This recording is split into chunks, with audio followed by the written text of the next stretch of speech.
This is a LibriVox.org recording by Jeff Dugweiler.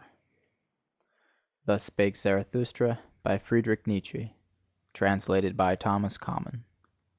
Part 2, Chapter 30, The Famous Wise Ones. The people have ye served, and the people's superstition, not the truth, all ye famous wise ones, and just on that account did they pay you reverence. And on that account also did they tolerate your unbelief, because it was a pleasantry and a bypath for the people. Thus doth the master give free scope to his slaves, and even enjoyeth their presumptuousness. But he who is hated by the people, as the wolf by the dogs, is the free spirit, the enemy of fetters, the non-adorer, the dweller in the woods. To hunt him out of his lair, that was always called sense of right by the people. On him do they still hound their sharpest toothed dogs. For there the truth is, where the people are. Woe, woe to the seeking ones! Thus has it echoed through all time. Your people would ye justify in their reverence, that called ye will to truth, ye famous wise ones. And your heart hath always said to itself, From the people have I come, from thence came to me also the voice of God. Stiff-necked and artful like the ass have ye always been, as the advocates of the people. And many a powerful one, who wanted to run well with the people, hath harnessed in front of his horses a donkey, a famous wise man. And now, ye famous wise ones, I would have you finally throw off entirely the skin of the lion, the skin of the beast of prey, the speckled skin, and the dishevelled locks of the investigator, the searcher, and the conqueror.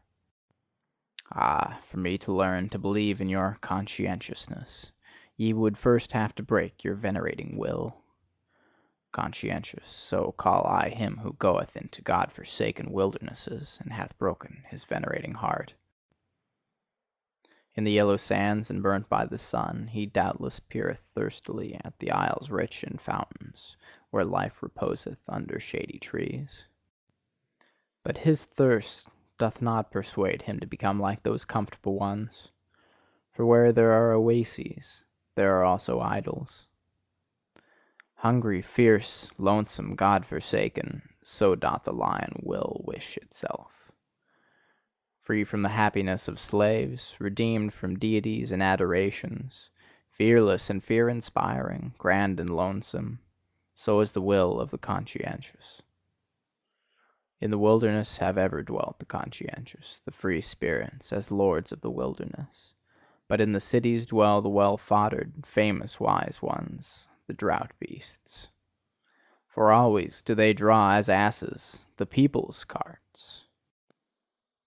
Not that I on that account upbraid them, but serving ones do they remain, and harnessed ones, even though they glitter in golden harness. And often have they been good servants and worthy of their hire. For thus saith virtue, if thou must be a servant, seek him unto whom thy service is most useful. The spirit and virtue of thy master shall advance by thou being his servant.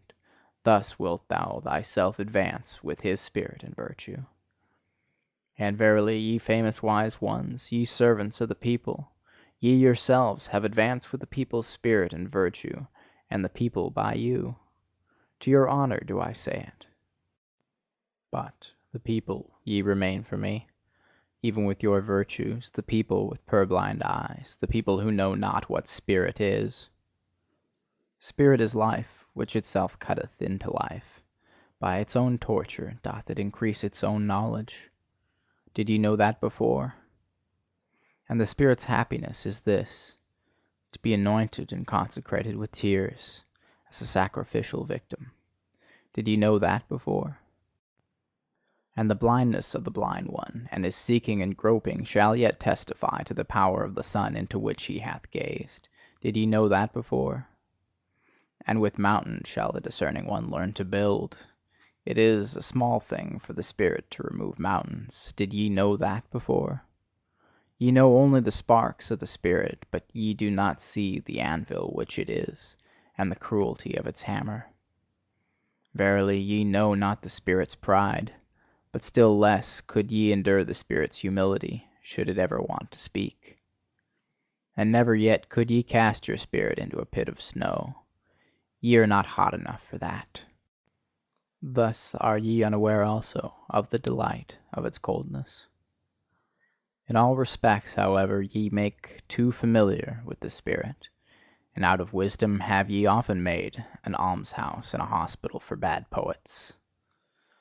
Ye are not eagles: thus have ye never experienced the happiness of the alarm of the spirit, and he who is not a bird should not camp above abysses.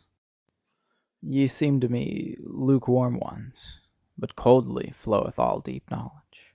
Ice cold are the innermost wells of the spirit, a refreshment to hot hands and handlers.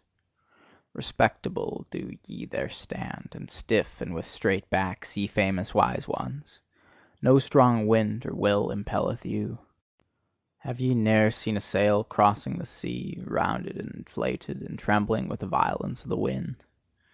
Like the sail trembling with the violence of the spirit, doth my wisdom cross the sea, my wild wisdom. But ye servants of the people, ye famous wise ones, how could ye go with me? Thus spake Zarathustra. End of chapter 30.